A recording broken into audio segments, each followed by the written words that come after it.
안녕하세요. 여러분 모두 건강하고 일터에서 행운이 가득하길 바랍니다. 새로운 영상 알림을 받고 싶으시면 구독과 알림 설정 꼭 해주세요. 한국 축구계가 큰 위기에 빠졌습니다. 대한축구협회의 무능한 운영과 부적절한 결정으로 인해 팬들과 선수들의 분노가 폭발하고 있습니다. 이제 정몽규 회장을 따를 이유가 없어졌고 모든 면에서 최악의 모습을 보이고 있는 축구협회는 엄청난 비난을 받고 있습니다. 최근 아시아 최고의 수비수로 평가받는 김민재 선수의 과거 발언이 주목을 받으면서 대한축구협회의 위기가 더욱 깊어졌습니다. 이런 상황에서 한국 축구에 무슨 일이 일어나고 있는지 자세히 살펴보겠습니다. 현재 축구협회의 수장은 홍명보 감독입니다. 그는 지난 5개월 동안 무엇을 했을까요? 전국의 모든 선수들과 축구팬들은 협회의 터무니없는 행동에 분노를 표출하고 있습니다. 이원표 해설위원은 언론과의 인터뷰에서 협회가 이번에 좋은 외국인 감독을 영입할 것이라 기대했다며 놀라움을 표했습니다. 하지만 대한축구협회는 이런 비판을 피해갈 수 있다고 생각하는 것 같습니다. 팬들이 이해할 수 없는 결정이 과연 국가대표팀에 대한 지원으로 이어질 수 있을지 의문입니다. 이런 상황이 지속된다면 팬들이 더 이상 한국 축구를 지지하지 않게 되는 것은 피할 수 없는 결과가 될 것입니다. 이영표 기술위원장은 2002년 월드컵 이후 20년이 지난 지금 또 다른 황금 세대가 등장했다고 말했습니다. 그는 2026년 월드컵에서 한국 축구가 다시 한번 세계를 놀라게 할 수 있을 것이라고 기대감을 표현했습니다. 하지만 이제 22세대의 한계가 다가왔고 자신을 포함한 현 축구계 인사들은 모두 물러나야 할 때라고 말했습니다. 그는 한국 축구가 다시 희망을 갖게 될 것이라고 믿는다고 덧붙였습니다. 이번 사태로 가장 큰 상처를 입은 것은 울산 현대 팬들이었습니다. 시즌 중반에 갑자기 감독이 해임되는 상황에 놓이면서 경기 전 이 문제에 대해 이야기하기 어렵다는 입장을 밝혔습니다. 그들은 경기가 끝난 후에야 이 문제에 대해 논의할 수 있을 것이라고 말했습니다. 홍명보 감독의 갑작스러운 이적 결정으로 인해 울산 문수 경기장은 경기 당일 떠들썩한 분위기로 가득 찼습니다. 경기장을 찾은 울산 팬들은 정몽규 회장을 향해 강한 비난의 목소리를 냈습니다. 그들은 정몽규가 지난해 2월부터 전력강화위원회가 무슨 일을 했는지 모르고 있으며 사퇴해야 한다고 주장했습니다. 울산 팬들은 또한 홍명보 감독을 향해서도 비난의 화살을 겨냥했습니다. 그들은 한국이 자신을 버렸다고 말했던 사람이 이제 와서 완전히 외면하고 있다며 울산과 한국 축구계를 향한 배신감을 토로했습니다. 팬들은 협회만이 홍명보에게 책임이 있다고 주장했습니다. 상황이 악화되자 대표팀 선수들도 나서기 시작했습니다. 특히 김민재의 과거 댓글이 주목을 받았습니다. 김민재가 차기 대표팀 발탁을 거부하고 소속팀에만 집중할 수 있다는 소식이 전해졌습니다. 김민재는 지금은 모든 걸 밝힐 수는 없지만 대표팀 은퇴를 암시하며 대표팀보다는 소속팀에 집중하고 싶다고 말했습니다. 당시에는 그의 발언의 진위를 아는 사람이 아무도 없었습니다. 하지만 축구협회가 부패한 집단이라는 것을 김민재를 비롯한 대표팀 선수들은 이미 알고 있었고 우려하고 있었던 것으로 보입니다. 익명을 요구한 한 축구 관계자는 인터뷰에서 클린스만 감독이 부임한 순간부터 선수들이 어려움을 겪었다고 말했습니다. 실제로 대표팀에서는 손흥민과 김민재가 코치 역할을 맡았다고 합니다. 장거리 비행을 해야 하는 선수들을 직접 관리해달라고 부탁하는 등 모든 것을 선수들에게 맡겼다고 합니다. 이런 상황 속에서도 선수들은 소속팀에서 좋은 활약을 펼쳤고 대표팀에 발탁되어 코치 역할까지 맡게 되었습니다. 그러나 부상으로 인해 월드컵 예선 2차전에서 국가대표 선배 선수들의 묵묵한 보이콧이 이어졌습니다.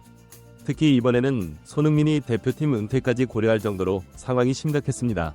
축구협회의 성급한 관리로 인해 국가대표팀에서 탈락한 상황과 김민재의 과거 발언이 부각된 가운데 손흥민을 비롯한 월드컵 주전 선수들의 향후 행보에 대한 분석이 이루어졌습니다. 이런 끔찍한 방식으로 운영되는 축구협회를 어떻게 개선할 수 있을까요? 한편 황희찬 선수마저 협회에 큰 실망감을 표하며 대표팀 발탁을 거부하겠다는 뜻을 밝혔습니다. 프리미어리그에서 뛰고 있는 황희찬이 최근 아시안컵에서 이런 발언을 하기 전까지 축구협회 내부 상황은 매우 안 좋았습니다. 정몽규 축구협회 회장은 클린스만을 임의로 임명한 것으로 밝혀졌음에도 불구하고 끝까지 직위를 포기하지 않아 상황은 더욱 악화되었습니다. 울산의 홍명보 감독이 사령탑에 오르면서 사태는 절정에 달했습니다. 대한축구협회 기술본부장은 홍명보 감독이 유럽 순방 중 외국인 감독 후보 2명을 만나 협력한 덕분에 국가대표팀 강화위원회에서 높이 평가받았다고 말했습니다. 그는 또한 울산에서 홍명보 감독이 사용한 전술이 대표팀의 철학과 일치한다고 믿었다며 임명 이유를 설명했습니다. 그동안 코치 선발 문제를 비판해온 홍명보가 처용 워리어스 대표팀 감독직을 수락한 것에 대해 울산 팬 서포터들은 지난 8일 소셜미디어를 통해 대한축구협회가 이를 무시했다고 비난했습니다. 그들은 축구팬들에게 해결책과 비전을 제시하지 못하고 결국 리그 감독이 막히는 최악의 상황까지 이르게 된 것에 대해 분노를 표출했습니다. 이들은 클린스만 감독을 경질한 뒤 이를 규탄하며 대한축구협회에 한국 축구의 올바른 방향을 제시해달라고 요청했습니다. 그러나 대한축구협회는 처용전사들의 요구를 들어주지 않았고 한국 축구팬들은 계속해서 분노와 비난의 목소리를 높였습니다. 실제로 올해 초 클린스만 경질 이후 홍명보 감독이 정몽규 회장의 지시로 대표팀 감독으로 교체되었습니다. 이에 처용무사들은 트럭 시위와 촛불 집회를 벌여 축구협회의 만행을 중단하라고 언론에 호소했습니다. 그런데 이번에는 축구협회가 이런 요구를 무시하고 더욱 터무니없는 결정을 내렸습니다.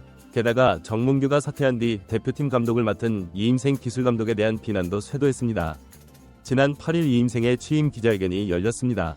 홍명보 감독의 지휘로 진행된 이 자리에서 이임생은 계속해서 눈물을 흘렸고 누군가가 절차대로 진행하겠다고 말했습니다. 그는 정몽규 회장이 자신에게 정권을 주었다며 누가 실수하면 자신의 책임이라고 말했습니다. 이는 마치 정몽규가 쓴 대본을 읽는 것처럼 보였고 팬들의 마음을 더욱 아프게 했습니다. 결국 손흥민 측 대표는 최근 손흥민의 대표팀 소집 거부 가능성을 암시했고 황희찬도 그의 견해에 동의하는 듯했습니다. 최근 출국 전 인터뷰에서 황희찬은 이영민과 한국에 있는 동안 많은 이야기를 나눴다고 밝혔습니다. 그는 상황이 나아지지 않는 것 같고 그게 정답은 아닌 것 같다고 말했습니다. 그래서 선수들은 오직 경기를 위해서만 뛰고 있다고 말했습니다. 손흥민은 황희찬의 의견을 전적으로 존중하고 기꺼이 따르겠다는 뜻을 밝혔습니다. 에이스 손흥민에 이어 황희찬마저도 최종 예선에서 자진 탈락할 수 있다며 충격적인 인터뷰를 남겼습니다. 현 세대는 뛰어난 실력을 갖춘 선수들이 많은 시대인데 상위 축구협회가 완전히 몰락하고 선수들이 고통받고 있다는 점은 매우 안타깝습니다. 이런 상황에도 대한축구협회는 합당한 경고조차 하지 않았습니다. 사건을 폭로한 박주호 의원에 대한 조치도 문제가 되었습니다. 축구협회는 지난 8일 유튜브를 통해 축구협회 운영을 비판한 박주호 의원의 발언이 사실임을 인정했습니다. 지난 9일 공식 성명을 통해 협회는 언론과 대중에게 공개된 이 말과 행동은 본인의 편향된 시각에서 비롯된 것이며 큰 오해를 불러일으키고 있는 상황이라고 말했습니다. 또한 본인은 물론이고 많은 회원들의 노력을 폄하하는 것이라고 주장했습니다.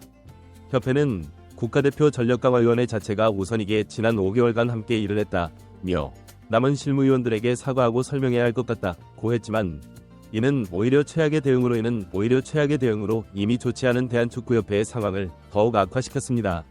팬들과 선수들의 신뢰는 이미 바닥에 떨어졌고 협회는 이를 회복할 기회마저 놓치고 말았습니다. 무능한 축구협회를 어떻게 해야 한다고 생각하시나요? 많은 팬들은 협회의 전면적인 개혁이 필요하다고 주장합니다. 현재의 지도부를 모두 교체하고 투명하고 공정한 운영 시스템을 도입해야 한다는 목소리가 높습니다. 또한 선수들의 의견을 적극적으로 수렴하고 팬들과의 소통을 강화해야 한다는 의견도 있습니다. 일부에서는 외부 전문가들로 구성된 독립적인 감사위원회를 설치하여 협회의 운영을 철저히 감시해야 한다고 주장합니다. 이를 통해 부패와 비리를 근절하고 한국 축구의 발전을 위한 장기적인 비전과 전략을 수립할 수 있을 것이라고 믿습니다. 또 다른 의견으로는 축구협회의 구조 자체를 바꿔야 한다는 주장도 있습니다. 현재의 중앙집권적 구조에서 벗어나 각 지역별로 자율성을 부여하고 상호 경쟁과 협력을 통해 발전할 수 있는 시스템을 만들어야 한다는 것입니다. 어떤 방법을 선택하든 가장 중요한 것은 한국 축구의 발전과 팬들의 신뢰 회복입니다. 협회는 지금까지의 잘못을 인정하고 진정성 있는 사과와 함께 구체적인 개선 방안을 제시해야 합니다. 그리고 이를 실천하기 위해 끊임없이 노력해야 할 것입니다.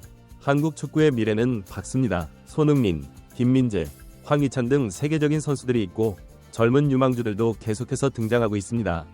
이제 필요한 것은 이들의 재능을 제대로 발휘할 수 있게 해주는 시스템과 환경입니다. 축구협회가 변화하지 않는다면 한국 축구의 발전은 더뎌질 수밖에 없습니다. 지금은 모든 축구 팬들과 관계자들이 힘을 모아 변화를 이끌어내야 할 때입니다. 우리 모두가 한국 축구의 주인이며 우리의 목소리가 변화를 만들어낼 수 있습니다. 이 글을 읽으시는 여러분들께서는 어떻게 생각하시나요? 축구협회의 개선을 위해 우리가 할 수 있는 일은 무엇일까요? 여러분의 의견을 댓글로 남겨주세요. 함께 토론하고 고민하면서 더 나은 해결책을 찾아갈 수 있을 것입니다. 한국 축구의 발전을 위해서는 팬들의 관심과 참여가 필수적입니다. 경기장에 직접 가서 응원하고 SNS를 통해 의견을 표현하고 필요하다면 항의 집회에도 참여하는 등 다양한 방법으로 우리의 목소리를 낼 수 있습니다. 또한 지역 축구 발전에도 관심을 가져주세요. 프로팀뿐만 아니라 아마추어팀, 학교팀 등을 응원하고 지원하는 것도 중요합니다. 풀뿌리 축구가 튼튼해야 국가대표팀도 강해질 수 있습니다. 마지막으로 우리 모두가 축구에 대한 애정과 열정을 잃지 말아야 합니다. 지금은 어려운 시기지만 우리의 사랑으로 한국 축구는 반드시 다시 일어설 것입니다. 함께 힘을 모아 더 나은 미래를 만들어 갑시다. 이 영상을 시청해주셔서 감사합니다. 앞으로도 한국 축구의 현황과 발전 방안에 대해 계속해서 다루겠습니다. 여러분의 의견과 제안을 기다리고 있으니 많은 관심과 참여 부탁드립니다. 다음 영상에서 다시 만나 뵙겠습니다. 감사합니다.